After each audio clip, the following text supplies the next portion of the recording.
Why should you make a slip joint a part of your EDC?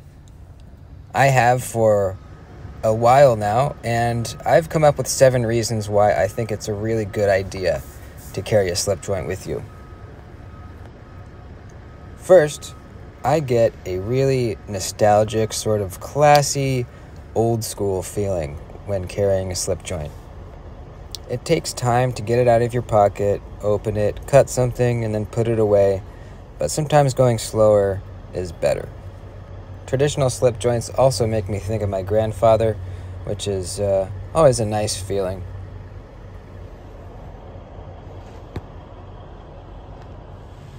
Number 2, it's really nice to have an additional blade shape with you that's different than the one on your primary knife. Here I've got a tanto that I'm carrying, and my backup knife, or my slip joint, is going to be a spear point.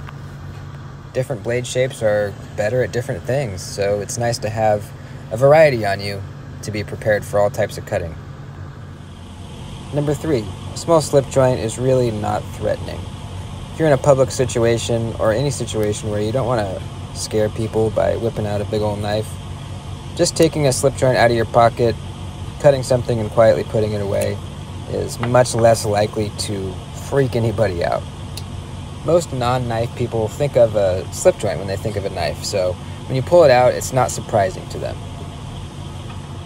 Number 4, the walk and talk, or the action of a slip joint, makes some really satisfying sounds.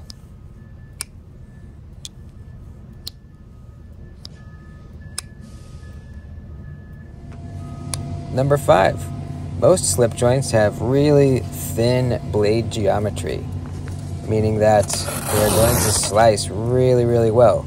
There's not a lot of friction to grab onto whatever you're cutting through. Having a real thin, slicey blade on you is just very, very nice. Number 6, you get to keep it in a leather slip. How cool is that? It's just another kind of accessory kind of thing, but it serves a purpose.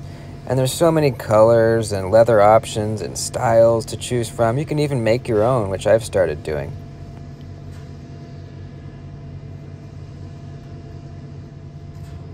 And lastly, point number 7, it just feels good to carry one.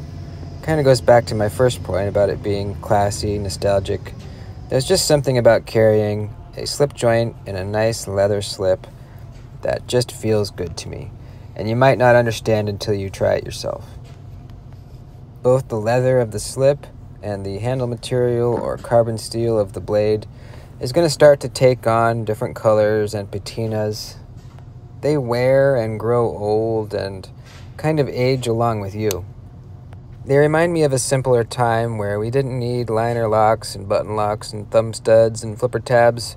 All you needed was just a good-looking knife to pull open, cut something, and put it away. And during a time in the knife community where there's so many designs, we have an overload of knives. It can be overwhelming, and it's nice to come back to the basics. Really taking your time to appreciate and study the subtle beauty of a knife, rather than seeing how quickly it can fall shut or how fast you can snap it open. Now, don't get me wrong, I love me a good snappy button lock or a beefy titanium frame lock, but it's good to have balance, and I've really been enjoying exploring this side of the knife world. The side where drop shut doesn't matter, where a snappy detent doesn't matter, where even though the world is going crazy around you, you can pull out a nice traditional pocket knife, do some cutting and put it away, and be reminded of a simpler time where none of that really mattered. Well, that's my pitch. I hope it convinced you. If not, that's fine, but at least I had to try. If you're looking to get into slip joints and want some recommendations, leave a comment below. And if you want to get into making your own leather slips, I actually have a how-to video on how to do it yourself. I also have a list that I compiled of budget leatherworking tools that you'll need to get started. If you want that list, just send me a message or email. That's it. Hope you enjoyed. Please like the video before you head out today. Have a good one, and I will see ya next time. Adios.